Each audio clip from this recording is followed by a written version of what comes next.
हमारे मुख्यमंत्री जी ने जो भी कहा है सर्वथा उचित है। आज योगी जी ने जो कहा हम उनके इस विचारों के साथ थे और हमेशा रहेंगे। माननीय मुख्यमंत्री योगी जी के इस बयान का स्वागत करता हूं।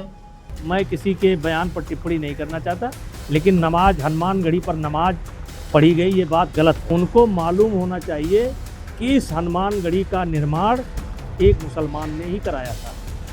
आज भी पत्थर लगा हुआ है। ब्रजभूषण जी, ऐसा झूठ कैसे बोल लेते हो? थोड़ा बहुत शर्म करना चाहिए। आखिर हनुमान जी और भगवान राम न्याय तो सबका करेंगे। हनुमानगढ़ी में इन्होंने तो वहां नमाज भी पढ़वाने का काम किया था। योगी और ब्रिजभूषण शरण सिंह में कौन सही कौन गलत, इसको लेकर उत्तर प्रदेश की सियासत में बवाल मचा हुआ है। ये बवाल थमने का नाम नहीं ले रहा है। वजह साफ है। एक तरफ योगी आदित्यनाथ ये कह रहे हैं कि हनुमानगढ़ी की सीढ़ियों पर समाजवादी पार्टी की सरकार ने नमाज पढ़वाई थी, तो दूसरी तरफ बीजेपी के कद्दावर नेता अवध के बाहुबली ब्रिजभूषण शरण सिंह इस दावे को योगी आदित्यनाथ के पूरी तरीके से खारिज कर रहे हैं। और इसीलिए यहीं से शुरू होता है यूपी का सबसे बड़ा सियासी संग्राम, क्योंकि अब इस लड़ाई में सिर्फ नेता ही नहीं बल्कि संत समाज भी खुलकर मैदान में उतर आया है। महंत राजू दास समेत कई संतों ने योगी आदित्यनाथ के समर्थन में खड़े होकर हुंकार भरी है, जबकि ब्रिजभूषण शरण सिंह अपने बयान से एक भी इंच पीछे हटने को तैयार नहीं है। इतना ही नहीं, अखिल भारतीय संत समिति के राष्ट्रीय महासचिव स्वामी जितेंद्रानंद सरस्वती ने भी वीडियो जारी कर इस पूरे विवाद में नया मोड़ ला दिया है। उत्तर प्रदेश की राजनीति में इस समय जो भी कुछ घट रहा है वह सिर्फ एक बयानबाजी नहीं है, बल्कि 2027 के विधानसभा चुनाव की बिसात पर खेला जा रहा सबसे बड़ा दांव है। एक तरफ यूजीसी को लेकर 600 किलोमीटर की पदयात्रा पर निकला आक्रोशित समाज यानी कि ब्राह्मण ठाकुर सड़कों पर लामबंद होता हुआ दिखाई दे रहा है, तो दूसरी तरफ सूबे की सियासत में भूचाल ला देने वाला योगी बनाम ब्रिजभूषण का सीधा टकराव, अवध की धरती से उठी यह सियासी और धार्मिक चिंगारी अब पूरे देश के राजनीतिक माहौल को गर्मा चुकी है। सवाल सिर्फ इतना नहीं कि कौन सही है कौन गलत है, सवाल यह है कि अयोध्या और हनुमानगढ़ी के इर्द गिर्द घूमती यूपी के सत्ता की चाबी आखिर किसके हाथ जाएगी। राम मंदिर निर्माण और प्राण प्रतिष्ठा के बाद भारतीय जनता पार्टी जिस प्रचंड आत्मविश्वास से लबरेज थी, उसे विपक्षी हमलों और अयोध्या में राम मंदिर की दान पेटी से जुड़ी चोरी की खबरों ने घेरने की कोशिश की। विपक्ष सीधे संघ यानी कि आरएसएस, विश्व हिंदू परिषद, मोदी, शाह और योगी सरकार पर आक्रामक रुख अपनाया और हमलावर हो गए।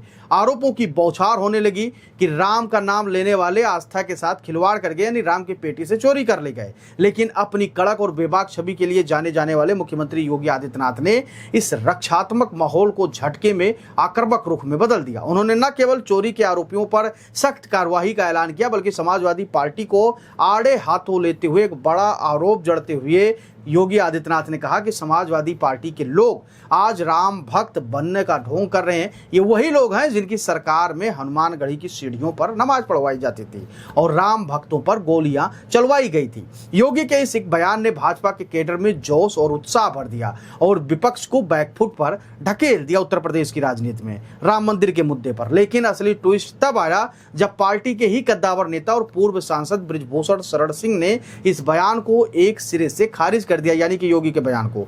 ब्रिजभूषण शरण सिंह ने बिना किसी लाग लपेट के योगी आदित्यनाथ के दावे को नकार दिया। उन्होंने सार्वजनिक तौर पर कह दिया कि हनुमानगढ़ी की सीढ़ियों पर कभी नमाज पढ़ी ही नहीं गई थी और यहां तक दावा कर दिया कि हनुमानगढ़ी मंदिर के निर्माण में अवध के नवाब मुसलमानों का यानी कि योगदान रहा था। ब्रिजभूषण का यह बयान आते ही समाजवादी पार्टी को बैठे बिठाए एक बड़ा हथियार मिल गया और योगी के विरोधियों को विपक्ष ने तुरंत नैरेटिव गढ़ना शुरू कर दिया कि योगी आदित्यनाथ केवल हिंदू मुसलमान की राजनीति करते हैं और झूठ बोलते हैं। ब्रिजभूषण के बयान के बाद संत समाज दो धड़ों में बंट गया, लेकिन बहुसंख्यक और प्रभावशील संतों ने योगी आदित्यनाथ के रुख का खुलकर समर्थन किया और योगी के पक्ष में हुंकार भरी। हनुमानगढ़ी के महंत राजू दास ने ब्रिजभूषण के बयान का कड़ा विरोध करते हुए स्पष्ट किया कि योगी जी की बात पूरी तरह सत्य है। अखिल भारतीय संत समिति के राष्ट्रीय महासचिव स्वामी जितेंद्रानंद सरस्वती ने सबूतों के साथ मैदान संभाला। उन्होंने वर्ष 2003 20 नवंबर को उस घटना का जिक्र किया जब हनुमानगढ़ी के परिसर में नमाज का आयोजन हुआ था और जिसके खिलाफ कोर्ट में अर्जी भी दाखिल की गई थी। उन्होंने नवाब द्वारा मंदिर बनवाने के दावे को एक सिरे से खारिज करते हुए कहा, स्कंद पुराण में जिस स्थान का उल्लेख है उसे कोई नवाब कैसे बनवा सकता है? इसका निर्माण महाराज विक्रमादित्य के कालखंड से जुड़ा जुड़ा है। किसी मुस्लिम ने हनुमानगढ़ी में एक ईंट तक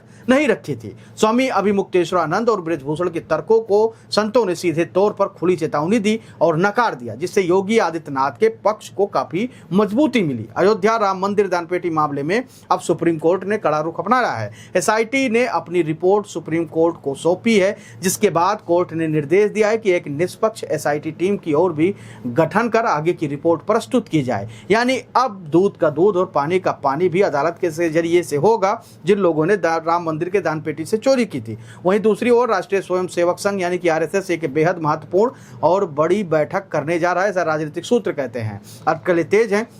इस बैठक में ट्रस्ट के पुनर्गठन और अयोध्या से जुड़े पूरे घटनाक्रम पर बड़े और कड़े फैसले लिए जा सकते हैं। उत्तर प्रदेश का इतिहास गवाह है कि जिसने अयोध्या और राम के नाम की राजनीति का मर्म समझा है, सत्ता की सीढ़ी उसी को मिली है। इस पूरे घटनाक्रम के 3 अहम बिंदुओं से समझा सकता है। पहला, योगी आदित्यनाथ ने संत समाज को अपने साथ लाकर यह साबित कर दिया कि हिंदुत्व और आस्था के मुद्दे पर उनका प्रभुत्व अटूट है और वो ही हिंदुत्व के सबसे बड़े नेता हैं। संतों के समर्थन ने बृजभूषण के हमले की धार को काफी हद तक कम कर दिया है। दूसरा, तमाम संतों और पार्टी लाइन के विरोध के बावजूद बृजभूषण सिंह अपने बयान पर डटे हुए हैं। या अवध के क्षेत्र में उनकी अपनी सियासी ताकत और दबदबा बनाए रखने की शक्ति प्रदर्शन की रणनीति के तौर पर माना जा रहा है। तीसरा, अगर योगी आदित्यनाथ का दावा ऐतिहासिक तथ्यों और संतों की गवाही से पूरी तरह स्थापित रहता है तो विपक्ष की घेराबंदी पूरी तरीके से ध्वस्त हो सकती है 27 के चुनाव के पहले। लेकिन अगर बृजभूषण के बगावती तेवर जारी रहते हैं तो यह भाजपा के भीतर एक बड़ी अंदरूनी चुनौती बन सकती है। एक तरफ मुख्यमंत्री योगी आदित्यनाथ हैं जो आस्था से खिलवाड़ करने वालों के खिलाफ निर्णायक लड़ाई लड़ रहे हैं, वहीं संतों का एक बड़ा धड़ा भी उनके साथ खड़ा है। तो दूसरी तरफ बृजभूषण शरण सिंह अपने बयान पर अड़े हुए हैं। क्या आपको लगता है कि योगी आदित्यनाथ का आक्रामक रूप 2027 में भाजपा का रास्ता साफ करेगा और या बृजभूषण शरण सिंह की या बगावत सियासत का कोई नया रूपरेखा तैयार करेगा? संत समाज के खुलकर योगी के समर्थन में देने से आने से आप इसको किस नजरिए से देखते हैं? आप अपनी राय हमें कमेंट सेक्शन में जरूर दीजिएगा और ये भी बताइएगा कि बृजभूषण और योगी आदित्यनाथ में कौन सही है कौन गलत है। यानी कि जो बातें हुई हनुमानगढ़ी की सीढ़ियों पर नमाज हुई थी ऐसा योगी ने कहा, नहीं हुई थी बृजभूषण ने कहा। आप किसको सही मानने, आप अपनी राय हमें कमेंट सेक्शन में जरूर दीजिएगा क्योंकि आपकी राय हमारे लिए बेहद महत्वपूर्ण होती है। धन्यवाद।